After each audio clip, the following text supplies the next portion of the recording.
Assalamualaikum warahmatullahi wabarakatuh.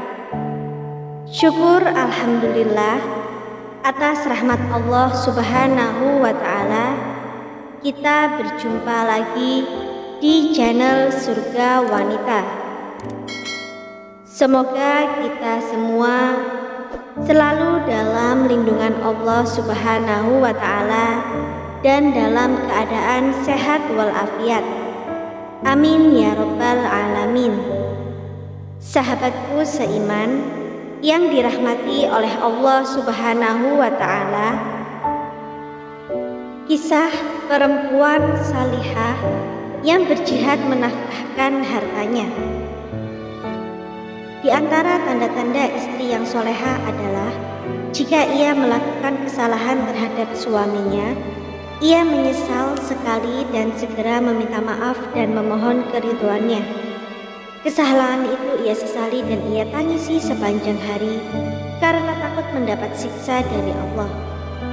Tanda-tanda yang lain adalah, misalnya, ia melihat suaminya sedang diliputi perasaan duka dan sedih.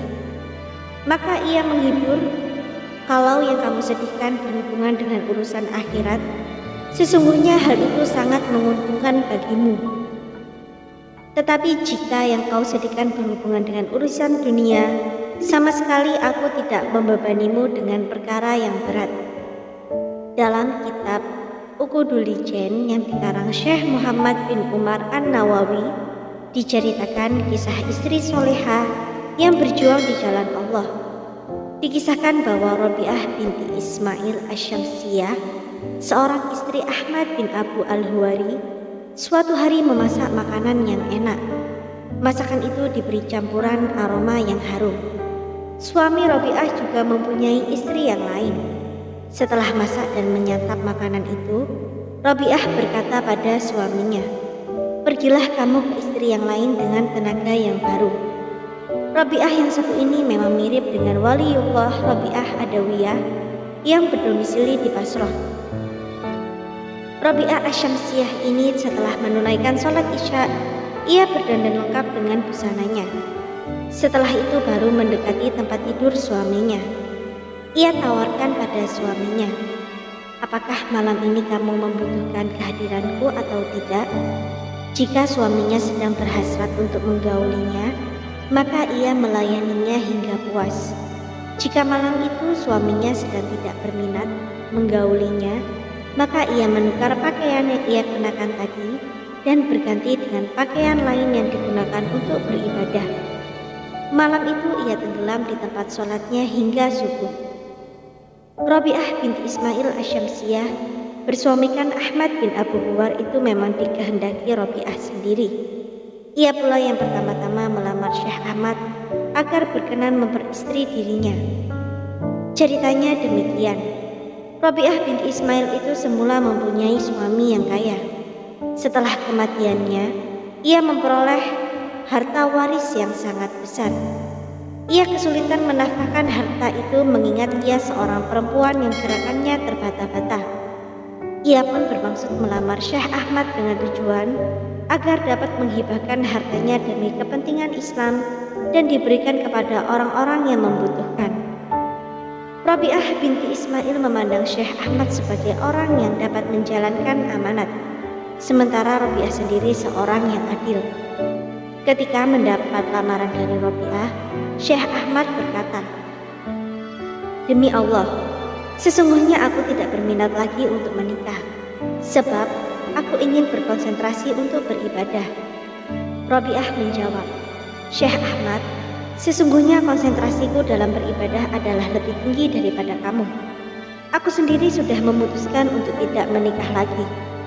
Tetapi tujuanku menikah kali ini tidak lain adalah agar dapat menghibahkan harta kekayaan yang kumiliki kepada saudara muslim dan untuk kepentingan Islam sendiri. Aku pun mengerti bahwa engkau itu orang yang soleh. Tapi justru dengan begitu aku akan memperoleh keridhaan dari Allah Subhanahu wa ta'ala." Syekh Ahmad berkata, "Baiklah, tapi aku minta waktu. Aku hendak meminta izin dari guruku." Lalu Syekh Ahmad menghadap gurunya yakni Syekh Abu Sulaiman Ad-Daroni. Sebab gurunya itu dulu pernah melarang dirinya untuk menikah lagi. Katanya, setiap orang yang menikah, sedikit atau banyak pasti akan terjadi perubahan atas dirinya. Tetapi setelah Abu Sulaiman mendapat penjelasan dari muridnya Syekh Ahmad mengenai rencana Robiah, ia berkata, "Kalau begitu nikahilah ia, karena perempuan itu seorang wali." Begitulah indahnya kisah perempuan soleha, di mana Allah senantiasa menjaga mereka karena kemuliaan hatinya. Kisah-kisah serupa seperti kisah Robiah Adawiyah itu sesungguhnya cukup banyak. Lazimnya terjadi pada masa lalu.